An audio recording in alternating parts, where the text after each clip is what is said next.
I wasted years and made a lot of mistakes to finally learn these 4 lessons. Deep down, I think I knew these things were true. I just needed to ignore them for a decade first. And those are not the kind of mistakes you laugh about. No, my mistakes made me questioning my life choices. What are you even doing? Are you ever going to figure it out? I was very busy with studies, work, hobbies, but still stuck. I tried a lot of productivity hacks, motivational sticky notes, and even waking up at 5 a.m. to hit the gym straight away. But what I finally learned is that self-improvement isn't always about doing more. It's about finally realizing what not to waste your energy on. So, if you're just like I was, busy but still stuck, understanding these 4 things will make your daily life so much easier. Lesson number 1 is when it comes to your activities, it's very important to do that general energy assessment. In 2025, we scroll through social media endlessly. We see a lot of achievements, a lot of trends. Moreover, a lot of stuff is simply created by AI and you don't even know anymore if it's real or not real. We see everything. People are getting jobs, degrees, houses, cars, airplanes, dogs, cats, mice.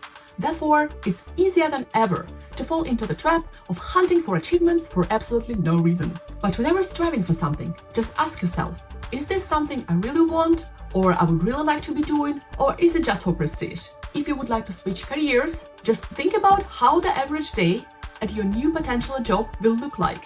Of course, I know, it's not always that we get in something that we really want straight away. Sometimes we just have to do stuff that we don't really want to do just to get further in life. I know this as a person who used to be on my visa for 10 years. You just have to do a specific thing and you don't have the privilege, for example, of taking a free year during your studies. And sometimes you don't even know how something will turn out until you actually begin doing the thing. However, what I'm talking about is a more long-term approach. When you realize that something can be changed and should be changed. What am I willing to do with my time?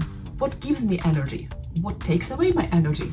Sometimes it could even be a thing that you have talent for and you even have unfair advantage at. However, if it's not combined with your general interest toward the thing, it will end up draining your energy on a daily basis. For example, if you would like to create content, it's important to pick the topic that you are actually interested in. And yes, fair enough, jobs should first and foremost bring us money. However, if you are genuinely interested in the thing that you're doing, you have way more chances to become a thriving professional and actually make more money on the thing. So it's worth it to spend some time to think what will both bring you money and also give you some energy. I have to admit, it's not always as easy as it sounds. Sometimes I still struggle to know if a specific activity is going to be energizing for me or not really. If you're someone with many interests, you will get what I'm talking about. What is important is to just step on this learning curve. If you never try, you never know. Then we arrive at lesson number 2. That is pretty related to the previous lesson. Your self-improvement activities should add to your life and not just take away the whole fun out of it. My whole kind of niche here is fitness and self-improvement, and I love working out.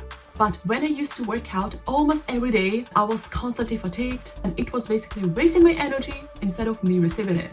But when I have started working out 4 times a week instead, it started working for me instead of against me. My results did not get worse. In fact, they have only improved because I started giving my muscles enough rest time. As a bonus, I got more free time to spend with my friends and doing other stuff. So if it looks like your seemingly fun and useful hobby does not really add value to your life anymore, some small minor changes can actually make a huge difference.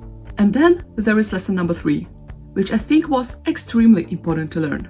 However, I also think that a lot of us simply ignore this one and don't give it enough attention.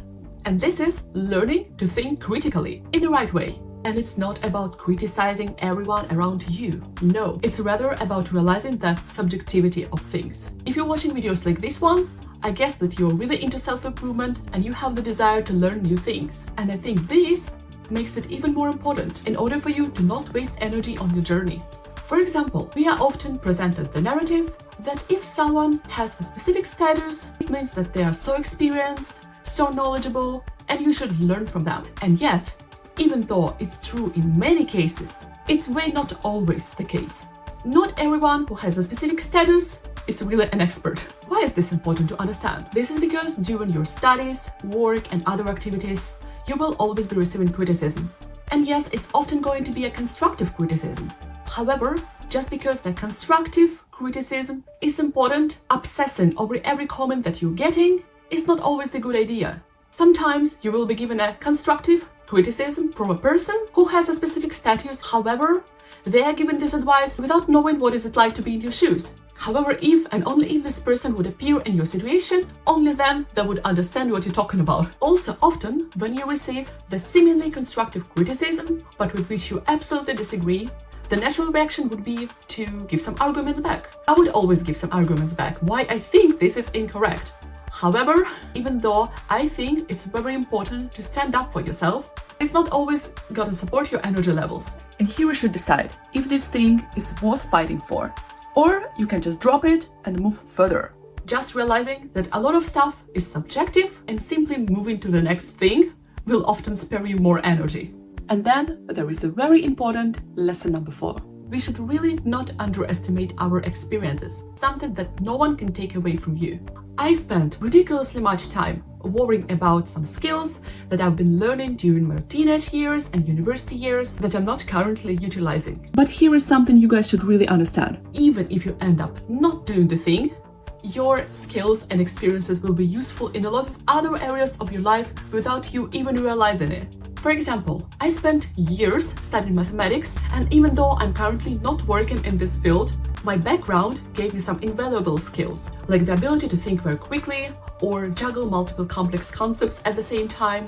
And when I, for example, tried the downhill skiing for the first time, I was pretty comfortable doing that just because I spent years practicing cross-country skiing. And even though I'm nowhere near a pro when it comes to downhill ski technique, I can pretty comfortably get down the hill and hold the balance. Moreover, it's not always as simple as in this example. Sometimes skills that are pretty unrelated on the surface are actually pretty related when you see the bigger picture and look at the research. So whenever in doubt, shall I learn this new skill or will it just be a waste of my time?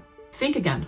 Because even though you may end up switching your direction, a lot of skills can be still useful for you. For example, a lot of people that have a successful business say that they used to have multiple businesses before and they have built the skill of building businesses. And this is partially why they are so successful. So whenever in doubt, just remember that your experiences shape your personality. So as you can see, how you think can often be a game changer. I wish you the best luck on your self-improvement journey, and I hope you're having a really nice day, a really great week, an awesome year, and we see each other in the next videos.